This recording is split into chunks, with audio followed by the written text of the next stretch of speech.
Hello friends, welcome to my channel virtual learning. और हम आज डिस्कस करने वाले हैं जो जितने भी टॉपिक्स मैथमेटिक्स से रिलेटेड सीटेट में पूछे जाते हैं उन पे डिस्कशन करने वाले हैं। आज हमने टॉपिक चूज किया हुआ है ascending and descending order in fraction. तो क्वेश्चन डिस्कस करते हैं। पहले तो बात करते हैं कि असेंडिंग एंड डिसेंडिंग ऑर्डर होते क्या हैं। तो असेंडिंग मीन्स, अगर असेंडिंग की बात करें तो असेंडिंग होता है जैसे ए टू डी की बात करें तो हम क्या बोल सकते हैं कि हम कोई चीज इंक्रीजिंग ऑर्डर में आगे जा रहे हैं। जैसे कि 1 2 3 4 5, ये हमारे क्या है असेंडिंग ऑर्डर, मतलब जो हमारा नेक्स्ट नंबर होगा वो प्रीवियस नंबर से इंक्रीजिंग ऑर्डर में ही होगा। ठीक है, तो ये तो हमारी बात होगी असेंडिंग की। अगर हम बात करें डिसेंडिंग की, तो डिसेंडिंग हमारा कुछ ऐसा ऑर्डर है कि जैसे कि हम लेट करते हैं D to A. D means, मतलब डिसेंडिंग का स्टार्ट होता है डी से, तो ये हमारा एक याद रखने का मतलब है कि descending order and ascending order कैसा है। तो जैसे कि लिखा है 4 3 2 1, ये हमारा क्या है डिसेंडिंग ऑर्डर। डिसेंडिंग ऑर्डर का मतलब ये होता है कि जो भी चीज हो वो कैसे जा रही हो, डिक्रीजिंग ऑर्डर में जा रही हो। यानी कि जो प्रीवियस लेटर लिखा हो या प्रीवियस नंबर हो वो हमारे नेक्स्ट नंबर से हमेशा बड़ा होना चाहिए, प्रीवियस वाला। ठीक है, यहाँ पे क्या था, प्रीवियस वाला उससे छोटा होगा। तो यानी कि हम सिंपल वे में बोल सकते हैं कि अगर कहीं पर भी हमारा असेंडिंग ऑर्डर लिखा हुआ है, इट मीन्स कि हम उसे इंक्रीजिंग ऑर्डर में लिखेंगे, और डिसेंडिंग लिखा है इट मीन्स डिक्रीजिंग ऑर्डर में लिखेंगे। ओके, सो ये बात होती है कि अगर सिंपल नंबर लिखा होता तो हम इजीली फाइंड आउट कर लेते, लेकिन अगर बात करते हैं कि हमारा कोई वैल्यू फ्रैक्शन में दी हुई है। फ्रैक्शन मीन्स क्या होता है, जैसे 1/9 है, ये हमारा फ्रैक्शन नंबर है। 2/9, 5/9 है, 6/9। तो ये पहला पैटर्न है हमारा क्वेश्चन आने का। ठीक है, जिसमें क्या होता है कि सारे डिनोमिनेटर की वैल्यू सेम है यहाँ पे। अब ये सेम है तो ऑब्वियस ही बात है कि अब हमें केवल डिपेंडेंसी किसकी है, हमारे ऊपर वाले नंबर से है। तो सिंपल सा है, इसमें कोई दिक्कत नहीं है। फिर तो इसको ही हमें असेंडिंग ऑर्डर में कर लें, बाकी हमारी वैल्यू सेम हो जाएंगी। असेंडिंग ऑर्डर में चेंज करने के लिए क्या करेंगे, असेंडिंग ऑर्डर में ऑलरेडी है, ये देखो 1 2 5 6, और नीचे क्या लिखा है 9, यानी कि ये अपने आप में ही कैसी है असेंडिंग ऑर्डर में, क्योंकि ये इंक्रीज कर रही है सारी वैल्यूज। ठीक है, चलिए बढ़ते हैं हम नेक्स्ट क्वेश्चन पे। एंड नेक्स्ट क्वेश्चन भी सिमिलर है। नेक्स्ट में क्या लिखा हुआ है यहाँ पे 26 26 26 एंड 26। अगर हमारा डिनोमिनेटर सेम है तो हमारा सारा जजमेंट कहाँ से जाएगा, ऊपर जो न्यूमिनेटर पे वैल्यूज लिखी हुई हैं। अब न्यूमिनेटर को ही हम असेंडिंग ऑर्डर में अरेंज कर दें तो हमारा पूरा नंबर अरेंज हो जाएगा असेंडिंग ऑर्डर में। तो हमारा जैसे कि पहला असेंडिंग ऑर्डर में क्या आ जाएगा, पहले 2 आएगा, फिर उससे इससे इंक्रीजिंग ऑर्डर में क्या है 15, फिर 18 एंड देन 25। सो नंबर कितना हो जाएगा 2/26, 15/26, 18/26 एंड 25/26। ये हमारा असेंडिंग ऑर्डर में हो गया। चलो बढ़ते हैं नेक्स्ट क्वेश्चन पर। तो नेक्स्ट क्वेश्चन हमारे सामने ये है 15/52, 15/26, 15/72, 15/94। अब ये दूसरे टाइप का पैटर्न आ गया। अभी भी हमें क्या करना है, असेंडिंग ऑर्डर में करना है, लेकिन अब क्या है यहाँ पे न्यूमिनेटर्स की वैल्यू क्या है, सेम हो गई है। जब न्यूमिनेटर की वैल्यू सेम हो जाती है तो हमारी डिपेंडेंसी किस पे जाती है, जितनी भी डिनोमिनेटर में वैल्यू लिखी हुई है। अब डिनोमिनेटर की वैल्यूज देखो, जैसे असेंडिंग ऑर्डर में हम प्रीवियस क्वेश्चन में हमारा क्या था कि ऊपर वाली वैल्यूज को हमने असेंडिंग ऑर्डर में दिखा दिया था, तो कैसी हो गई थी हमारी असेंडिंग ऑर्डर। लेकिन यहाँ पे बस एक ट्रिक ये याद रखनी है कि हम अब इसको कैसे डिफाइन करेंगे। हम नीचे वाली वैल्यू को डिक्रीजिंग ऑर्डर में लिखेंगे, मतलब डिसेंडिंग ऑर्डर में लिखेंगे, वो अपने आप असेंडिंग ऑर्डर में हो जाएगी। बताते हैं कैसे। जैसे कि लिखें 94, इससे डिक्रीजिंग ऑर्डर में क्या है 72, एंड इससे डिक्रीजिंग ऑर्डर में 52, और इससे डिक्रीजिंग ऑर्डर में है 26। और हमारे ऊपर ऊपर नंबर क्या लिखा था 15 एंड 15 एंड 15 एंड 15। बस ये हमारी अरेंज हो गई कैसे, असेंडिंग ऑर्डर में। ओके, बस इतना हमें देखना है कि नीचे वाले, अगर नीचे वाले नंबर हमारा जजमेंट नंबर है तो हम इसको डिसेंडिंग ऑर्डर में करेंगे तो हमारे पूरा नंबर क्या हो जाएगा असेंडिंग ऑर्डर में। ठीक है, यानी कि हम अगर नीचे से बढ़ते अगर इसको डिक्रीजिंग ऑर्डर में लिख देंगे, हमारा ये टोटल नंबर क्या हो जाएगा, इंक्रीज हो जाएगा। अब ये सोचो कैसे है, जैसे कि 1/2 एंड 1/5 की बात करें, इसकी वैल्यू कितनी आती है 0.5 एंड इसकी वैल्यू है 0.2। हमारा नंबर कौन सा बड़ा है, ये वाला नंबर बड़ा, यानी कि जिसपे नीचे वाली वैल्यू छोटी होती है वो नंबर हमारा बिगर होता है। तो जिसमें क्या है कि वैल्यू हमारी कैसी होगी, नीचे वाली बड़ी हो गई यानी कि वैल्यू छोटी हो गई, तो इससे ये छोटी हो गई, इससे ये मतलब इससे ये बड़ी हो गई, इससे ये बड़ी हो गई और इससे ये बड़ी हो गई। ठीक है, तो ये इस तरह से पैटर्न, नेक्स्ट पैटर्न इस तरह का है। नेक्स्ट क्वेश्चन इसी तरह का देखते हैं। सिमिलरली है क्वेश्चन, ये तो आप लोग बहुत आराम से कर सकते हैं, इसका आंसर टिक करने में कोई दिक्कत नहीं है। हम जल्दी से इसको अरेंज कर लेते हैं। कैसे, असेंडिंग ऑर्डर में। पहले तो ध्यान देना है ascending order, ascending order means हमें नीचे डिक्रीजिंग ऑर्डर में जाना है, यानी कि 12, 11, 10 एंड 9। तो ऑब्वियस सी बात है, सब जगह 9 9 9 एंड 9 लिख दें तो बस हमारा ये कैसा हो जाता है, असेंडिंग ऑर्डर में। Okay, now move on the next question, that is question number 5, that is 9 by 15, 2 by 8, 12 by 18 and 15 by 25। अब क्या है, हम यहाँ पे देख रहे हैं ना, हमारा डिनोमिनेटर ही से सेम नंबर पे नहीं है, देखो कोई भी सेम नंबर नहीं है, ना हमारा न्यूमिनेटर सेम है। ठीक है, कोई भी नंबर सेम नहीं है। तो अब क्या है कि एक पैटर्न से देख सकते हैं क्या इनमें दोनों का जो डिफरेंस है इसको माइनस करते हैं तो हमारा कितना आता है 6। इन दोनों को माइनस करें 6, इन दोनों को माइनस करें 6, इन दोनों को माइनस करें 6। अगर डिफरेंस सेम आ जाए हमारे कोई भी फ्रैक्शन में, ठीक है, कोई भी फ्रैक्शन वैल्यू दी हो, इसका दोनों का क्या हो जाए, डिफरेंस हमारा सेम आ जाए, तो फिर हम किस पे डिपेंडेंसी दिखाएंगे, कुछ नहीं, सिंपल सा जो नंबर हमारा ऊपर दिख रहा है, जैसे कि अगर 2 है, 2/8 एंड फिर नेक्स्ट नंबर आएगा 9/15 and next number 12/18 and next number 15/21। ये हमारा असेंडिंग ऑर्डर में हो जाएगा। So move on the next question, that is question number 6। The values are 27/32, 42/47, 97/102, 23/28। और अब हमें क्या करना है, डिसेंडिंग ऑर्डर में इसको अरेंज करना है। ओके, अब फिर से हम देखें, हमारा देखो न्यूमिनेटर में कोई नंबर सेम नहीं है, डिनोमिनेटर में कोई नंबर सेम नहीं है। अब एक बार और चेक करते हैं क्या इनके डिफरेंस सेम है, तो डिफरेंस चेंज करते हैं, यहाँ पे चेक करते हैं कितना आ रहा है 5, इसका आ रहा है 5, इसका भी आया 5 एंड इसका भी आ रहा है 5, यानी कि हमारा क्या है, डिफरेंस सेम है। जब डिफरेंस सेम हो गया तो ऑब्वियस सी बात है, अब हम किस पे डिपेंडेंसी दिखाएंगे, हमारी डिपेंडेंसी होगी जो हमारे ऊपर वाले नंबर है, बस हम उनको ही अरेंज कर लें, सिंपल सा। ये डिक्रीजिंग ऑर्डर में है तो ऊपर वाले को अब डिक्रीजिंग ऑर्डर में कर लेते हैं। तो कैसे आएगा, 97 एंड 42 एंड 27 एंड 23।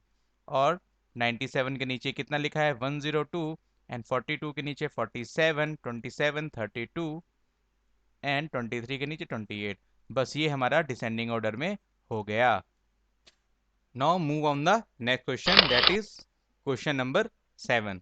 ये हमारा 1/5, 3/7, 5/9 एंड 7/11 डिसेंडिंग ऑर्डर में है, सेम है, बहुत इजी क्वेश्चन है। और इसको अटेम्प्ट करने के लिए हमें क्या करना पड़ेगा, फिर वही से सिमिलर क्वेश्चन कि क्या न्यूमिनेटर सेम है, नहीं है, क्या डिनोमिनेटर सेम है, नहीं है। एक बार डिफरेंस चेक करते हैं, डिफरेंस चेक करा, इसका आया डिफरेंस 4, इसका भी डिफरेंस 4, इसका भी डिफरेंस 4, इसका भी डिफरेंस 4, यानी कि बस 4 4 4।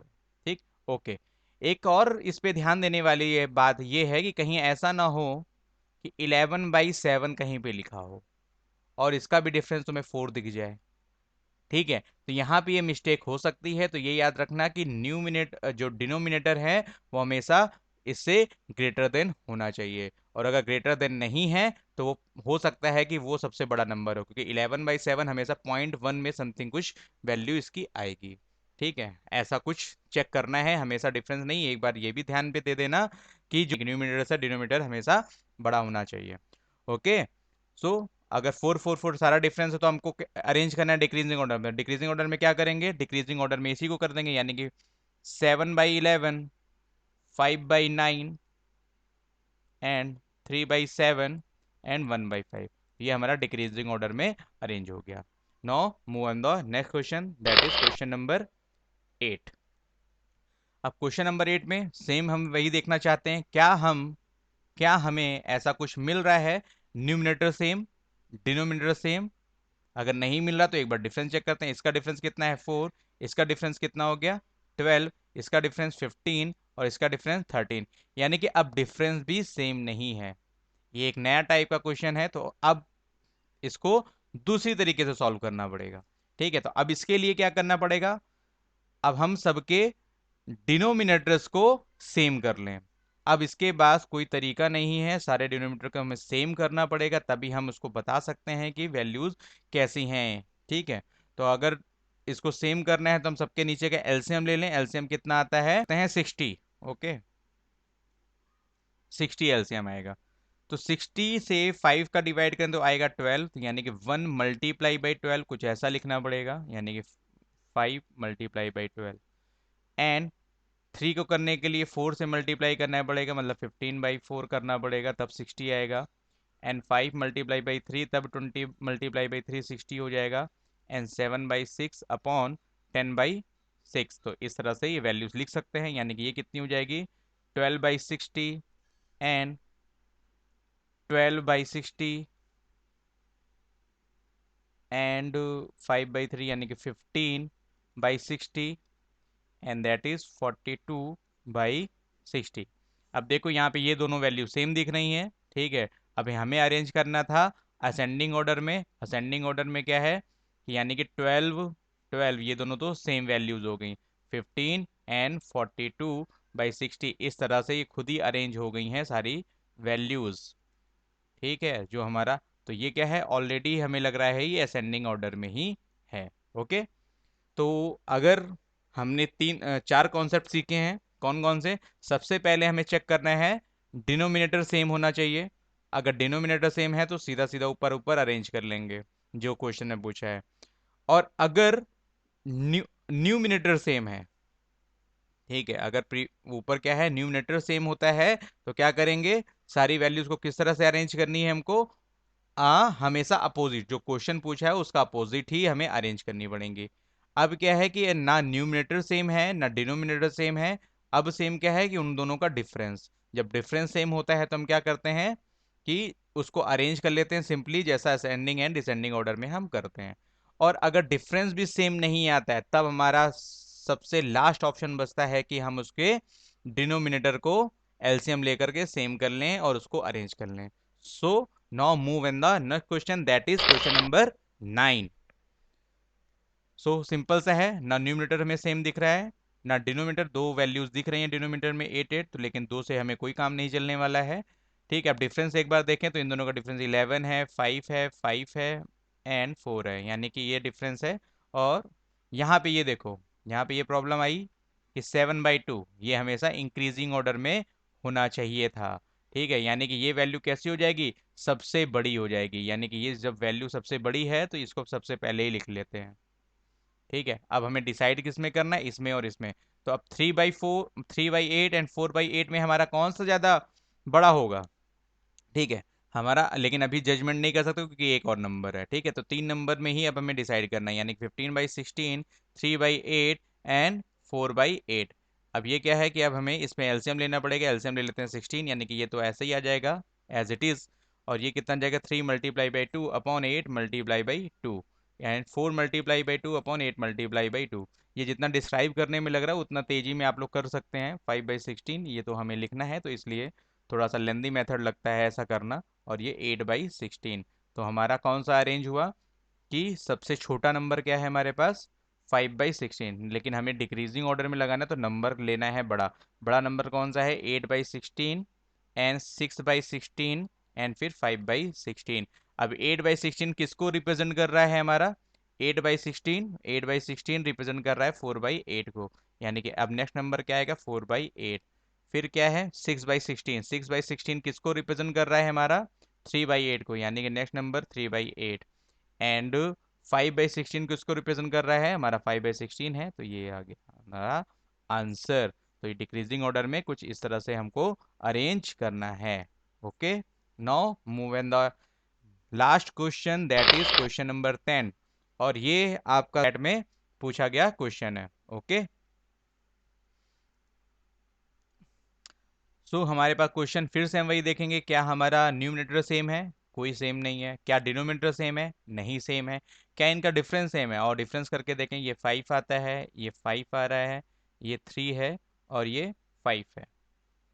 ठीक है, यानी कि अब देखो ये 5 5 है, यानी कि इन तीनों में से हमें अरेंज कर सकते हैं इजीली कि इन तीनों में से कौन सा हमारा नंबर है। तो इसको अरेंज कर लो। कैसे अरेंज कर सकते हैं हम? डिसेंडिंग ऑर्डर में है, यानी कि सबसे पहले बड़ा आएगा, यानी कि 44/49। फिर इसके बाद कैसा आएगा? 33/38। एंड फिर 24/29। अब ये वाला जो नंबर है 22/25, ये कहाँ पे आएगा ये हमें नहीं पता है। ये तीन नंबर तो इस तरह से अरेंज हो गए। अब ये वाला नंबर हमको नहीं पता है कि ये इधर आएगा या इधर आएगा। तो सबसे पहले इन दोनों को चेक करना है क्या इससे बड़ा है। अब दो नंबर को जो हमें चेक करना पड़ता है तो कैसे करेंगे? एलसीएम लेने के पड़ेगा। तो एलसीएम लेने से बेटर है कि हम इन दोनों का मल्टीप्लिकेशन करके देख लें तो हमारा सेम आ जाएगा। तो 24 × 25, इसका कितना हुआ? 600। एंड 29 × 22 कितना हुआ? 638। यानी कि ये वाला नंबर इसकी रिस्पेक्ट में बड़ा है क्योंकि इसकी वैल्यू कितनी आ रही है? 638 आ रही है। ओके, 638 जब इस की वैल्यू आ रही है तो हमारा ये वाला नंबर बड़ा होगा।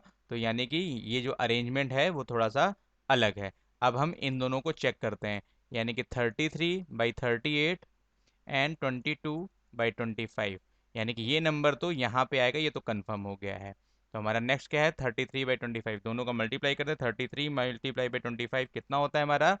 825।